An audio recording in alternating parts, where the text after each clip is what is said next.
Hi, guys, and welcome to another episode of Sunday Sermon with Ola. Um, I think this is episode 25. That's really interesting because the last one before Christmas, which is obviously 25th of December.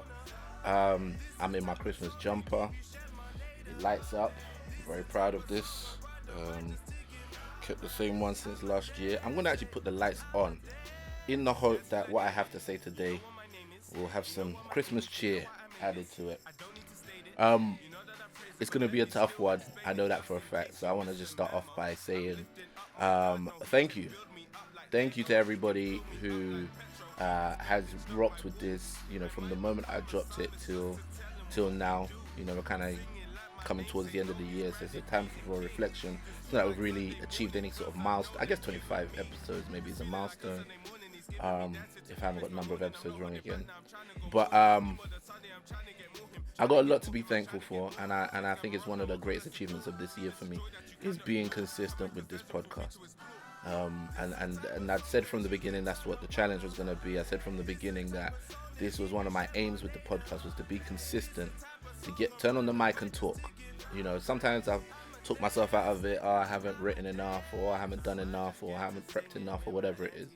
But to just turn on the mic and talk and have you guys listen and join me for the Instagram live discussions, I can't thank you enough. And for those of you who even support it financially, as well as all the other things that I do, I appreciate you so much. So I have to keep giving the thank yous every week. We start off with gratitude.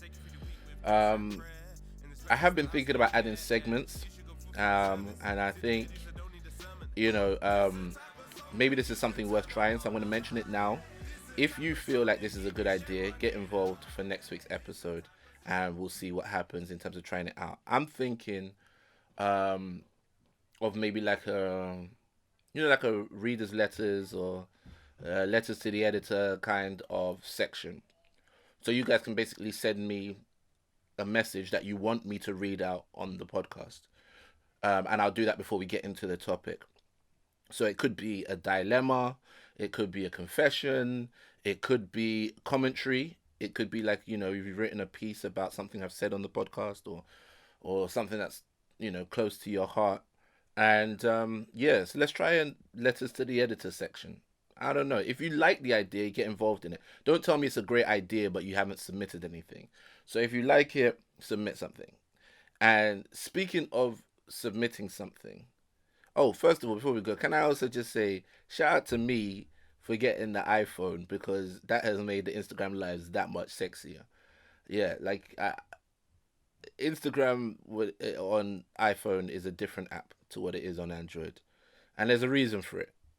Basically, there's so many different versions of Android cameras and so on that they can't program for every single version. So they just program a version where Instagram on the Android actually just records what's on the screen, but on the iPhone, because it's all synced up, they take it directly from the camera. So I hope you appreciate the little production value I'm trying to give you on the lives as well as on here. Okay, let's get into this topic. And especially because I'm talking about submitting things to me, this one is a submission. Now, this came from Emily, the other Mrs. Andy Warhover. Shout out to you as always. Shout out to you for interacting with the pod, for interacting on the lives as well. We've had many a good discussion, I believe. We've had many an opportunity to really break down topics from different perspectives. And it's not that we always agree, but I appreciate your commitment and your willingness to do the work, to do the work of reconciliation, to do the work of listening, to do the work of speaking. So I'm gonna play the clip. Now I'm not gonna show you the video. I figure if we just do the audio, we might be able to be okay with this. So basically, I think I'm gonna do it as like a as it goes. I'll stop and I'll talk about it. But here is the clip that I was sent. Okay, let's hope the audio is not too bad. And also, let's hope my fat fingers can press play and pause on IGTV. I have only known this young man 24 hours, and there's no way in the world just reading his space that I know he's going to allow a man to abuse a woman in his presence. All right, so first of all, some context. That's Iyanla from Iyanla Fix My Life. Now, Iyanla Fix My Life is on. She has a show on OWN. Iyanla has a show called Iyanla Fix My Life on OWN. That's Oprah Winfrey's network. Um, she is actually an ordained Yoruba priestess. Okay. African Americans, I get it. You want to reconnect, but okay, cool. So she does these shows where people come with all their messed up problems, their traumas, and so on, and she basically gives them straight talk. Um, so this is a situation which a mother and son are sitting there, and I don't know what happened before this clip. I literally watched this clip as you're seeing it, as you're hearing it right now. But basically, yeah, she is talking to the mother right now. She doesn't think about me that way. She doesn't. Well, Because I then just you saw don't them need playing to be basketball and going on dates so together. what? And Mind your business. You say that you don't see the man that your son is. So I'm asking you, since this is not a demonstration of a man, you need to tell me what man you're using to measure him with. Which one? my, I have only. Okay, so have only- I've already hit my fat fingers on the thing and taking it back to the beginning, but I'm gonna stop right there. What measure of a man are you measuring him against? So this whole video is titled at the top, Iyanla Van Zant tells mother, mothers destroy sons for being emotionally abusive.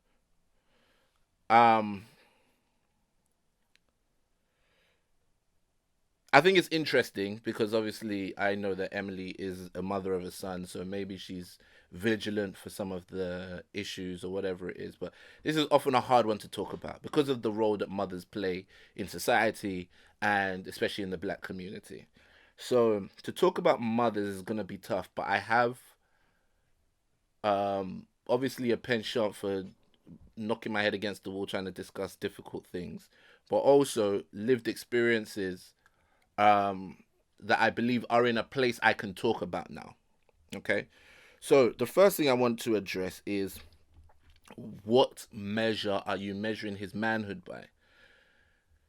The one thing we're not ready to fully, well, most of these things we're not ready to fully say to women, especially single mothers.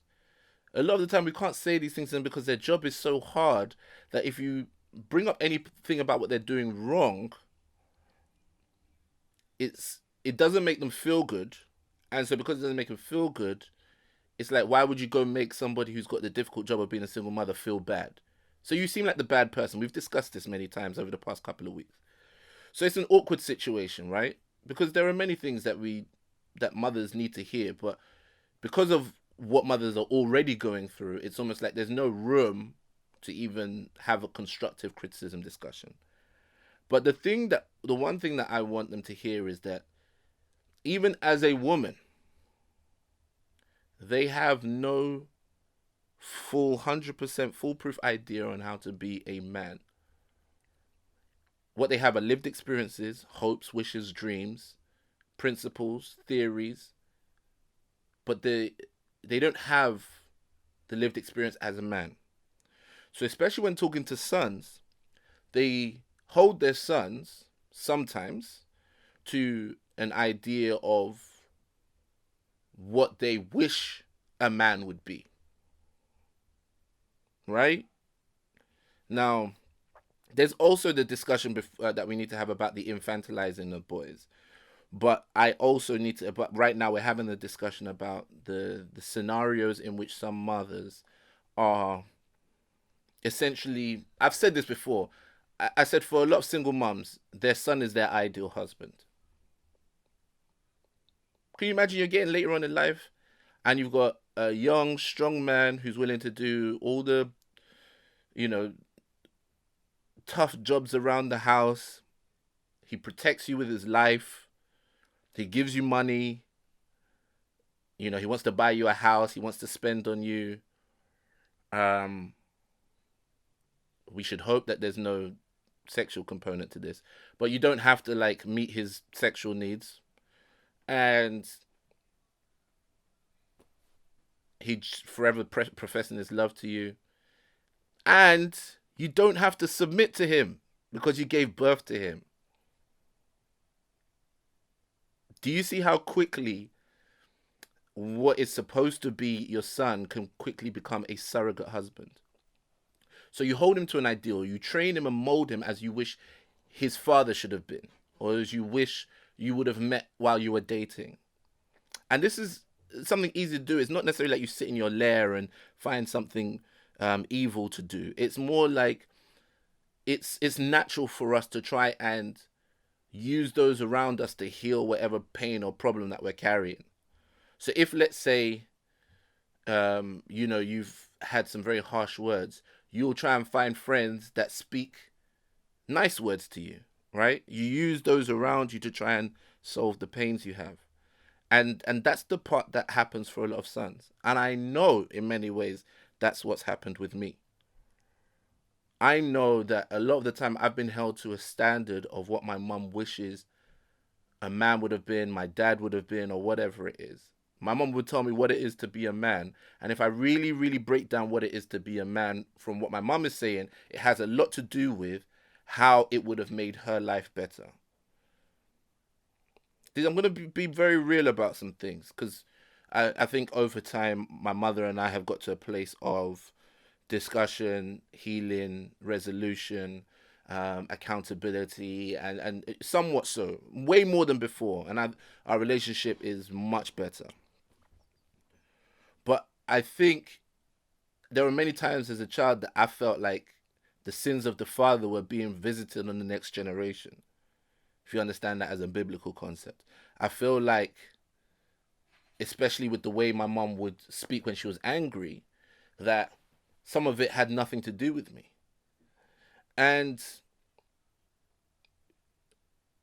I'm saying all of this so that we can be aware and be vigilant about when you have a son, whether there's a father in the marriage, in the home, or whether the father is absent, deceased, whatever the situation is, sons are not supposed to become surrogate husbands, because that ties into a lot of the problems that women now face in trying to marry these men who are still connected to their mothers in this weird hybrid between being their husband and their baby. All right, let's try and move on in the clip. But like I said, it's not going to pick up right where. You say that you don't see the man that your son is. So I'm asking you, since this is not a demonstration of a man, you need to tell me what man you're using to measure him with. Which one? My idea. Which is your idea. Mm-hmm. Now, is that the idea you trained him up to be? No. Oh. So how in the blazing bejesus are you holding him accountable to a standard that you didn't teach him, his father didn't give him, he don't even know what it is, and yet as his mother, you sit in his face and tell him you don't respect him as a man? Tell me how that works. Help me. Like I said, it was events. It wasn't just. I'm talking about and it's one also thing. how he treats me. Yeah, but I'm talking. Hello.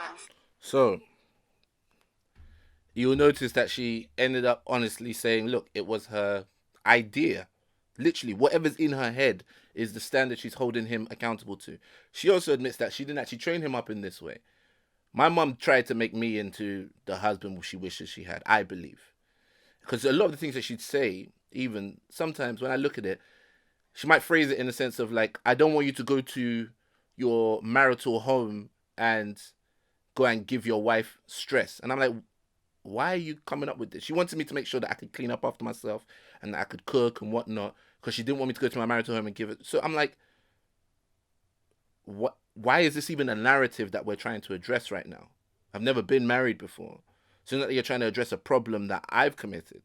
This is something you've seen elsewhere, and you're now trying to correct it in me. And I'm not saying there's anything wrong in trying to make sure that I can cook or that I can clean, but it's in the fact that the reasoning behind it and the energy behind it is one of trying to resolve a problem elsewhere. So then we're now going to go into the fact that she says to him that she doesn't respect him as a man. Now, if you've listened to previous episodes, what I've said is, that we have a lot of problems when men and women are talking to each other, because we have different mega needs. We have different needs, first of all, and then different mega needs. And so we hear in those needs. We filter everything we hear through those needs, and we speak through those needs, right? So I've said the 4 needs of a woman before, the 4 needs of a man, but the mega need of a man is honor and respect, and the mega need of a woman is security, right? Now, this applies not just in a husband-wife relationship, but in the case of children. Boys crave honor and respect. If you look at the stuff that boys are willing to do, the danger they're willing to put their lives in, the craziness they're willing to go through to earn the respect of their peers, their parents, women, whatever it is, you will truly understand that mega need. And also when you look at girls, if you look at what young girls crave, and you now start to look at it through the lens of security, it starts to make a lot more sense. They don't want to be insecure about their looks. They don't want to be insecure physically, under the threat of physical harm. As they're growing up and they're seeing, this guy seems to be way more powerful, they like that because that signals security to them. And the guy who wants to be powerful or whatever it is because he wants to earn the respect. Most of the time, guys even want the pretty girls because they know other guys will respect them. So the need is there. It's implanted from the beginning. And it's the reason why men's risk appetite tends to be higher, is because they're not seeking security. And it's the reason, actually, let's be honest, that women endure a lot more disrespect. Because it's not the mega needs. I'm not saying women don't need to be respected. They do. But they're willing to trade up on some disrespect if it gives them security. That's the reason why rappers' girlfriends stay with them when they're cheating on them. They need the what's it called? It's not so much the respect of it. They may feel disrespected by the fact that he's done it. But as long as he comes back and he stays with her and she gets the main benefits of being with him, a lot of the time rappers can keep their girlfriends and wives. As long as they give them the security that no one else is going to come in and take what belongs to her. And the reason why men say, oh, if she cheats once, she belongs to the street, she's done, is because he knows that no one's ever going to respect him if they know they can sleep with his wife or his girlfriend. So when you understand this a bit more, you understand how destructive it is when a mother is saying to her son in this situation that she doesn't respect him as a man. And sometimes it's said outwardly, but sometimes it's said implicitly. Sometimes it's said in terms of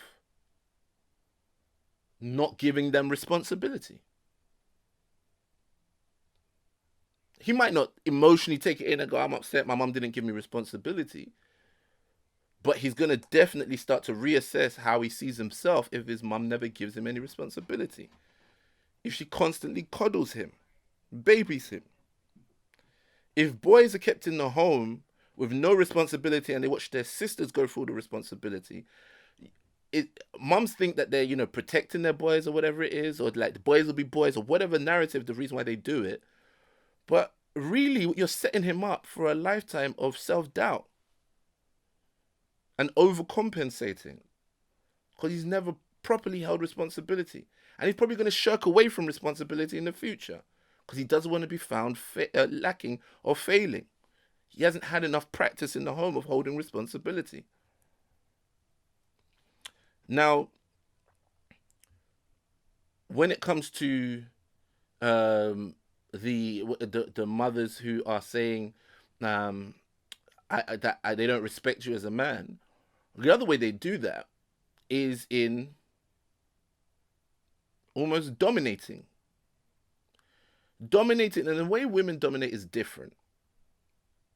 Like after a while, there's a moment where mums figure out that they can't really, most of them figure out, some still do, Well, they can't figure they can't beat their son anymore. He's physically he's a fully grown man. So they move to softer forms of power. And this is why sometimes a lot of the problems are they're hard to diagnose, easy to fly under the radar, because we're not equipped to deal with female definitions of what dominance and power look like. As long as a woman's not enforcing loudly, and even if when they are, sometimes they're excused for it, but as long as you're not really doing that, a lot of things fly under the radar. You can chalk it up to care and concern. Whereas what it may actually be is manipulation and control. I'll give you guys an example. Let me put it to you this way. One of the issues I had growing up with my mum was that I felt like she reminded me of her sacrifice all the time. Mums love to tell you, I carried you for 9 months and so on and so forth. Now, are they telling you this to remind you that they love you? No. They're using this as leverage to get what they want from you, right? So you put up a boundary and say, no, mom, I'm not going to do this. She says, I've sacrificed so much for you. Now you have to do it. That is very harmful behavior. That's holding somebody over a debt they can never repay, and therefore keeping them under your thumb. It signals disrespect because it means that you're letting them know their position and their level, and they should never try and rise above it, to try and self-actualize or to ever have a mind of their own. But also, you're also saying, look, I'm going to make it very difficult for you to ever fully bond with another woman, because you're forever going to have to consider what it is I've done for you because I gave birth to you. So it's no surprise that a lot of the time a man will find that his wife and his mother are clashing. And they're at loggerheads. They have some kind of disagreement. They don't like each other. Why? Because they're vying for the place of influence in the man's life. And the mother doesn't want to let that go, and the wife feels entitled to it. And, I've had to really go through a lot of tough moments of setting boundaries. Now, this, in the grand scheme of things, it's all going to be okay. I kind of had to have, put my foot down and say, look, around the time that we got married, my mom had come in from Nigeria, and my wife and I decided to rent her a car. Since she was going to be around for, just over a month or so. It would help in terms of her getting to the wedding, just kind of not really being out on public transport in the cold. So we rented her a car for like a month. I went with her to go pick up the car. We do the whole wedding period. We get married, blah, blah, blah. It's the first week of marriage. And I've literally come back from a mini moon I did with my wife. And we're just like out shopping, looking for stuff to like get for our new home. And my mother called me that like, oh, it's time to go and return the car. And I was like, okay, yeah, you know the address. And she was upset with me that I wouldn't go with her to go and return the car, because I went with her to go and pick it up. And for me, it occurred so clear in my mind that, okay, this is my first week of marriage, and this is almost like my first test. Am I going to be able to draw a boundary, a clear boundary here, to say that now my first priority is my wife? Because if I don't do it now, time I'm supposed to be spending this is our first week. We're still in quite literally the honeymoon phase. If I drop what I'm doing with my wife to go run an errand with my mum, I'm going to forever sow the seeds of problems in my marriage. And I think the reason why my mum and I have been able to get to this point of resolving things is because she's had to come to a point where now she respects me, in the sense that I was willing to take a stand and protect my wife from her in a way that I guess she wished her husband would have done for her.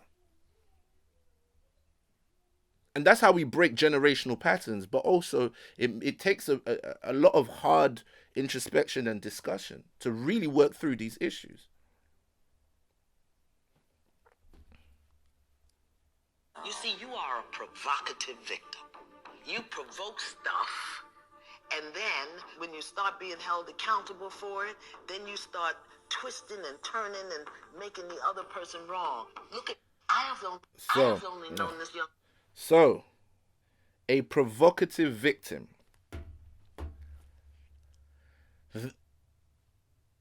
This part here is, I guess this is one where, like when I had the chat with my mom, I had to like cut her some slack. Because I believe God created the family structure for a reason. I believe that the father and the mother are given as the procreators for the child because they're supposed to be balancing forces. Right? So, as a human being, we have the tendency to like maybe go a little off kilter. Maybe we can be a bit extreme at times. But the idea is if there's two of you, you've got that check and balance, right? You won't necessarily check each other in front of the child, but you can withdraw and say, I think you're being a bit harsh. And because you guys are submitted to each other as married people, you can now work that out between you so you can present a united front in front of the children. What happens when you're a single mother is that you don't have that check and balance. So literally, you are accountable to nobody. As you see fit is how it must go. That is dangerous. That's not to say you don't have good intentions for your child, but you can miss the mark. And you don't have the balancing force. And this is where, even though my parents were divorced, my dad sort of being in absentia for all the years that he was, really left me out there in the streets unprotected. And whilst I still believe that everybody should submit to some form of accountability, I really believe that, fathers who aren't there for their children, it's not just in the sense of like I'm physically there or I provide money or I see you on the weekends, but it's that you must work in partnership with the mother, regardless of whether you're together romantically, to raise the child. So that if the mother is out of line, the father can be an advocate. And if the father is out of line, the mother can be an advocate. You don't realize how much you need to protect your children from your spouse, because we get stuff wrong all the time. Sometimes you need your spouse to say, hey, you're a little sharp with the tongue right now. You're throwing in a lot of insults that aren't necessary because you're angry. You're being a little harsh. You're letting your emotion take over this situation or whatever it is you've been through in the past. This child is innocent, or this child doesn't deserve all of that. Or maybe you're letting this child off too easy. Maybe you need to be a bit more firm with the child. No one parent has the monopoly on being a good parent. It's a partnership for a reason. So I believe God created it that way. It's not that I am a good dad in isolation. It's that I am a good parent within a parenting team. And when you start thinking about it that way around, you start to realize why it's so important that Iyanla was saying to this woman, that you're not allowed to be this provocative victim where you can hurt people, and as soon as somebody tries to hold you accountable, you've got your cards to play. Nobody helps me. I do this all myself. I'm a single mum. I carried him for 9 months. No one else was there. You can't tell me what to do. I'm your mother. Just listen. Shut up. Whatever it is. Like, that whole process is one of a mutual refinement. I know it's your job as the parent to train the child, but you also realize that having a child and raising a child is a refining process on you.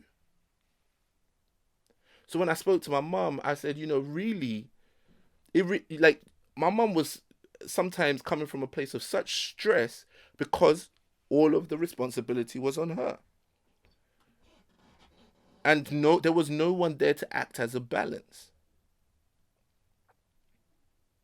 And definitely not effectively. Because, I'd always have uncles that, sort of acted in a father-like capacity, and maybe older men in the church, who may give me some advice, but they're not a father in the sense of that they're walking with me and dealing with it and doing the hard work. They give me a word of wisdom here and there, maybe a word of caution. You know, like none of them really ever could check my mum. And if there's no one in the situation who can check the mum, literally, mums are the final say. And, you know, it's all too often that it's almost taken as gospel that whatever mum says is right. Now, there are a lot of wonderful mums out there who are, you know, for the vast majority of the time, using this unchecked power and influence to raise up decent children. And maybe once in a while, they abuse their power. But there are also mums who have completely run away with this power. All right. Let's try and get back to where we were before. Look at me, Ma. Look at me. Look at me. You just sat here and told your son, who ain't got a needle in his arm, who I'm assuming pays his own rent. He's married to a registered nurse. He's got 3 baby boys. And you just sat here in his face and said, I don't respect him as a man. Mm-hmm. And you don't think to consider what that does to his heart, to his soul, to his spirit. I'm sure that's hurtful. And you okay with that? And it's hurtful for the things that he's... There you Wow. go, you're doing it. There you go, you're doing it again. This is, I think, a wider society problem, which is that men's emotions are easy to dismiss. I've said this before on the podcast. We have a whole vocabulary and language for dismissing how men feel. That's just your ego. Man up. Get over it. Quit whining. Suck it up. Every time a woman hurts a man and she isn't held accountable for it, she has a self-justifying mechanism that says he's a man, so basically it's almost like he doesn't really feel anything. It's like you slap a stone statue. And the only recourse for exploring a man's emotions is how it makes the woman feel. So if you make a man angry, very quickly the discussion becomes about how his anger is scaring the woman who made him angry. If you make a man feel dejected and distant, that discussion is had via how it no longer meets the need for intimacy or connection that the woman has. And so, recognizing that your boys have real emotions, and they're not going to be the same as your girls. They have the same emotions, but they're not going to be expressed in the same way. And they're not also addressed in the same way. And it first of all comes with starting off with the idea that I genuinely want my boys to be emotionally happy and healthy. When you start from that point, you start to learn what is necessary for this. Things like speaking the language of respect to little boys. If you're teaching boys the same way you teach girls in school, and you're teaching them through the language of, be quiet, basically sit still, put your hand up, do exactly what I've told you to do, and follow it to the letter, and this is the textbook, this is the homework, and everything is safe and sanitized, you're never going to get the best out of those boys. But tell those boys, I believe in you. You could definitely make this happen. You can definitely make this happen. I trust you and I respect you very much. You're a big, strong individual. And you're strong in your mind as well. So here's the thing. Here's the problem, and you just come up with a solution for it. You unlock so many different parts of his brain. So many different parts of his brain. And the reason why we've moved away from that is because that's not safe. Right? Security, remember this? It's not safe to educate children in this way. So we defer to the way in which that suits girls. You see boys underperforming in the classroom because they're being taught every day that, like, yo, your only value is in how well you can shut up, be quiet, and do exactly what I've told you to do. I don't trust you to discover and figure things out. Whereas if you look into spaces that encourage exploration, whether that's gaming, adventure, extreme sports in general, programming, you see boys thriving in these areas and pushing into new boundaries and pioneering, because that's a space in which they're given the respect comes from the fact that they're willing to push into something that no one's ever done before. Men go up and like go make the thing happen first of all. They dig into the ground and bring out the coal. They put the scaffolding up, put the skyscraper up. And then it's when they've installed the air conditioner. That's a good point from a comedian. I think it was Andrew Schultz. He said that, it's right when they finish installing the air conditioning that women say, now we want to be equal. Let me into the office, right? They're fighting for the office role. And I'm not saying there's anything wrong with this.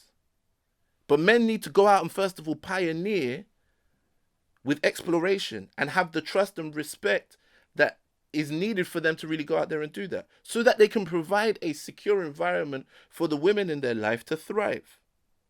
If you stifle a man by telling him, don't do that business idea, or don't do this, just go and get something stable, you don't get the best out of him. There's something to be said for obviously the fact that women do provide a balancing force for men and make them maybe more safety and security conscious. And I hope that, it works the other way around and men allow women to explore a bit more and to take some more risk. And that should be a balancing force. But you can't deny the very essence of what he's supposed to be. And I think sometimes when a mum is raising a son, and she doesn't understand the very essence of what it is to be a boy or a man in this world, she seeks to remove the elements that don't suit her idea, like she said, but also they are the very fundamentals of what's going to make him be the greatest that he needs to be.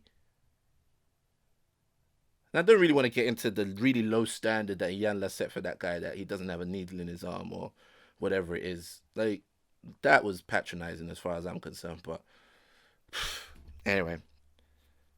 You're doing it right now. I'm holding you accountable, and you spinning your web. I You're can't trying to say get away. nothing when it You're comes trying to to get justice. away. Tell me, here's the question. Just answer it. We'll get back to that other stuff later. Tell me. Forgive me. I respect him. He's a wonderful man. Do you understand that your mouth, your voice, your words are connected to the coils in his heart, to the valves in his heart? He can't help but love you. And every time you dishonor that love, you chip a piece of him. This is why in our culture as black people, when the boys turn a certain age, the men come and get him and take him away from the mother because she can emotionally manipulate him. But since we don't live in our culture no more, we say what we want to say, do what we want to say. We tear our men down and then wonder why they don't make good husbands and fathers. Mothers destroy sons. His mother can speak to him in certain ways that destroy him in ways that can never be repaired.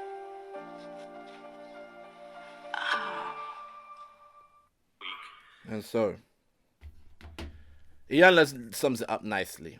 But the essence of what I'm trying to say, and I hope you hear me properly, I put my Christmas lights on my jumper so that you could hear me from a place of love. This is for the sake of improving and doing better, but not for the sake of beating women down or beating mothers down. You do an incredible job if by the circumstances of life you have to raise a child by yourself.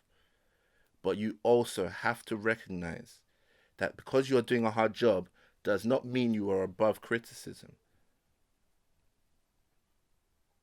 And when I say criticism, I mean constructive criticism as to how you could improve, how you could do better. It came a little late for me in my life, and there's some things I wish I had the space to express when I was younger. And I did express, if I'm honest. I think that's one of the reasons I had to be quite articulate. But there was no space in which that was appreciated. I just seemed like a smart mouth. But now, if you see the respect my mum gives me in terms of when we discuss business or we discuss policy or politics or whatever it is, she gives me a certain respect that says, one, I know you're well educated because I paid a lot of money for it. But two, you have paid the cost of what it is to be a man. You stood up for yourself. You stood up for your wife. You're active in your local church. You make your money. You've,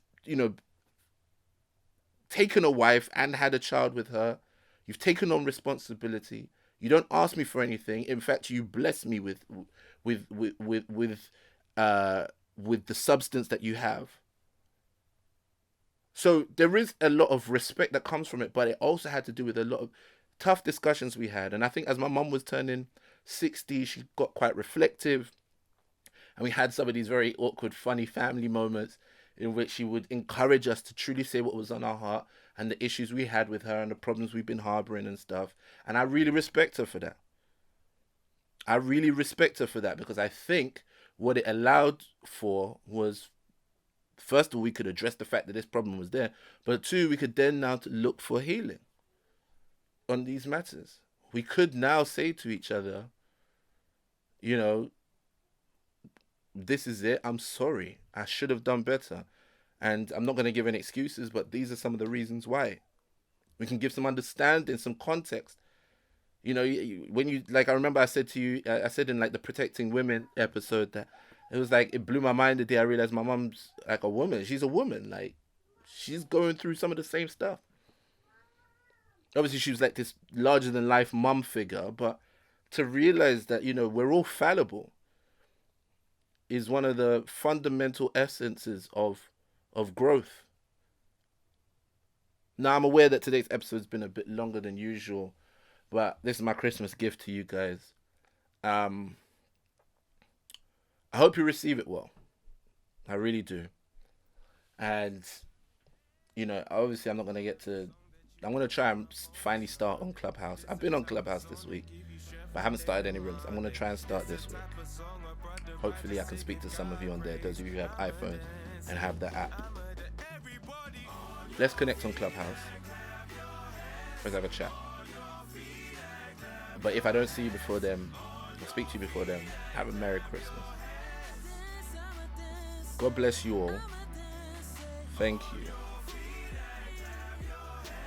And join me at 8 p.m. tonight to have your say. I covered a lot. If you need to make notes, make notes. But I want to hear from you on my new iPhone. Stay blessed.